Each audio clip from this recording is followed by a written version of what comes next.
سلام ናይ ማኪ ሚድያ ተኸታተልቲ ንሎሚ ሕፅር ዝበለትን ኣዝያ መሳጢትን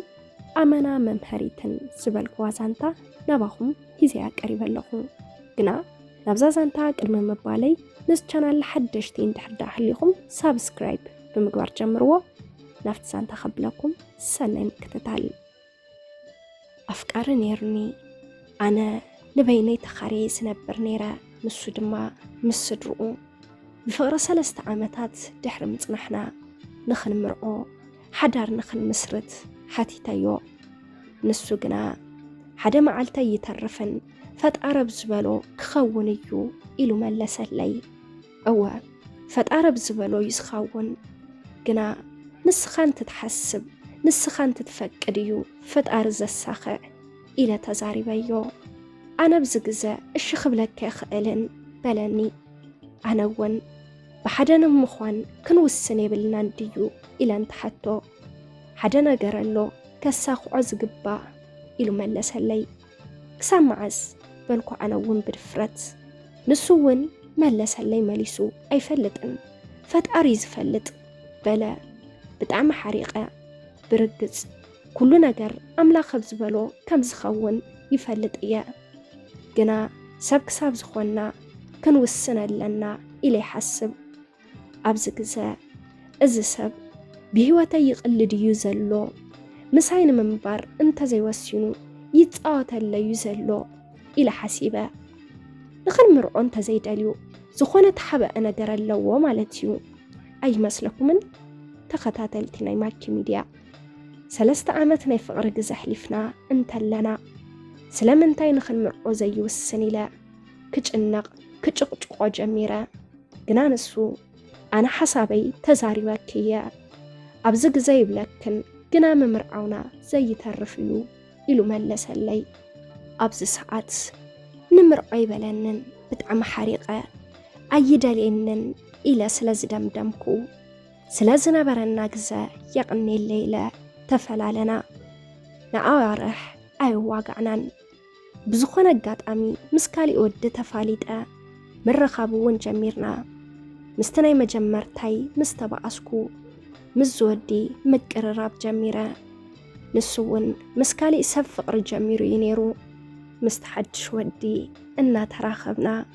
شاهيبونا كنبها حال جمرنا بزم أخل ناي مجمرتا فقارية مدوال جمرة سلك ملعل انت عبيو تكستي قبر اللي نمنتاي كمزو تخوني كندي نقر أحلفنا انتلناس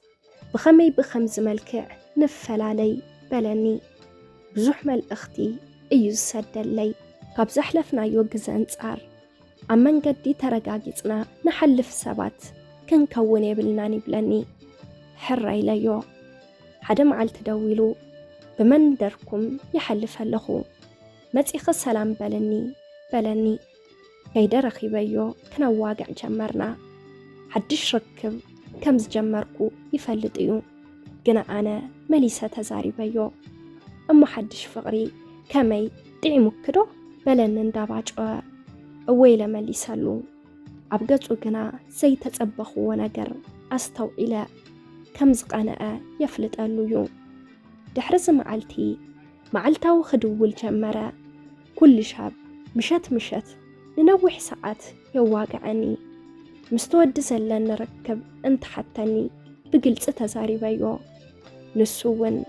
نزخونة قوال ركب مجمارو تزاري بونيو كمزبو مخانو من ما يمثلنن فقرو ملوء بملوء واتي اللي نبرا أنا ون مستحدش ودي زقبرو نقر كلو انا تزاربكو ركبنا بخمز من قد قتسلا نايك أدم أفكارية ما حزاي جيريو يخون مبر مساي زلو ودي الناس لأن متسا نايحزف قارية كات لأن جمرة فقريك أنيسو بزوح زي حقوسونا قرات أبلع لئو كريئي جميرة كم زندابلا ركبنا ندقنا سمتسا ازخلو نايك أدم أفكارية سلاز زاربو حد عدل حابني قبل نجمرة كم قدمنا نخون نام نايك أدم فقرنا نملس نمر عدما قرب جزات بني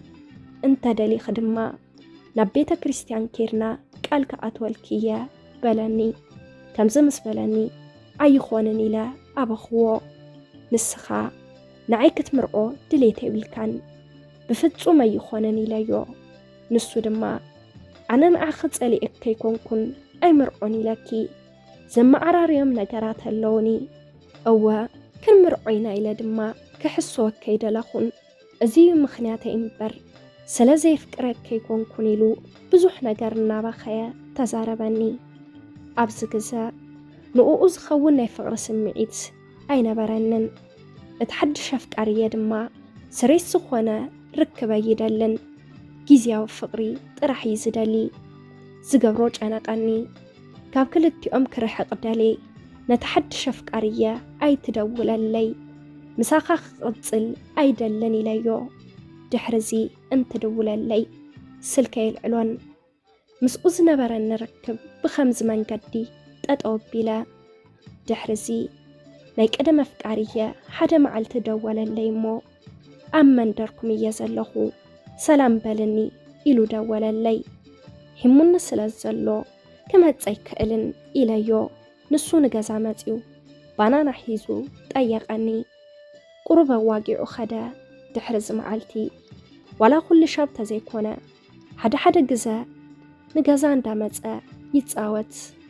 መሊስና ብሓደ ንኽንከውን ዘይገብሮ ጻዕሪ ዘይፍንቅሎ እምኒ ኣይነበሮን ኣነ ግና መሊሰ ከፍቅሮ ኣይከኣልኩን መሊስከ ከም ቀደምኪ ክሳብ ተፍቅርኒ ክጽበየክየ ኣብ ጎነ ኸለኹ ይብለኒ ኩሉ ሻብ ኣነ ግን ከፍቅሮ ኣይከኣልኩን ምዛፍቃሪቱ ከም ዝተረሓሓቐ ክዛረበኒ ጀመረ ሓደ መዓልቲ ንገዛና መጺኡ ምሳይ ምሸየ እቲ መዓልቲ ኣውደ ዓመት ነይሩ ስለዚ መሸየ ምሳኺ ክሓድር ኢሉ ስለ ዝሓተተኒ እሺ ኢለዮ ምንም ዓይነት ስምዒት ዘይብለይ እንተለኹ ጾታው ርክብ ፈጺምና ንምባል ግና ይኸብድ እዩ ተነኻኺእና ተዝብል ይሓይሽ ስምዒተይ ርኡ በቃ ኣነ ንስኽን ብሓደ ክንቅጽል ኣይንኽእልን ንዓይ ስምዒት የብልክን ኢሉ ሓዘነ ኣብዚ መዓልቲ ፖስት ፒል መከላኸል ጥንሲ ግዝአለይ ምስ በልክዎ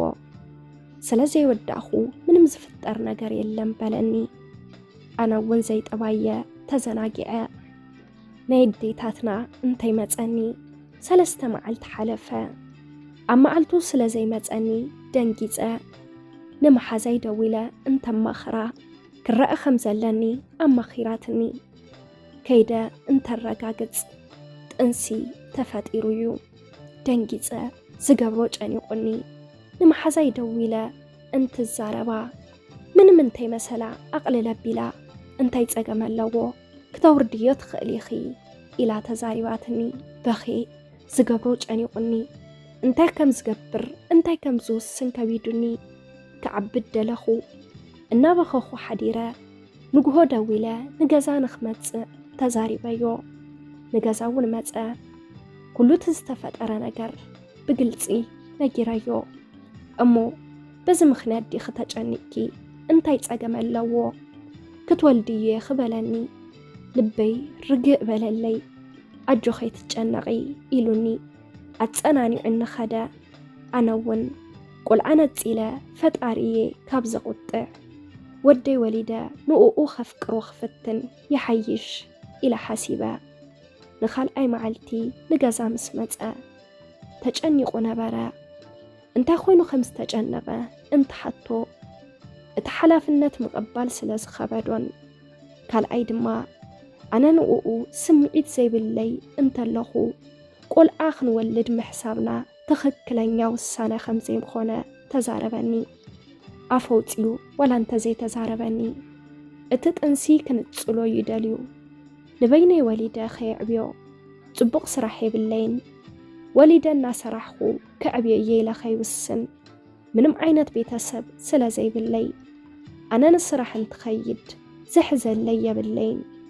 ወላዲተይ ካብዚ ዓለም ብሞት ተፈልያያ ናይ ቀደም ኣፍቃርየ ዝነበረ ሕዚ ድማ ኣቦ ውላደይ ዝኾነ ማለተይ ናይቲ ጥንሲ ኣቦኡ ዝኾነ ብዝተኸኣለኒ መጠን ነገራት ንምምዕርራይ ክፍትንየ በለኒ ግና ከምዝ መበሊኡ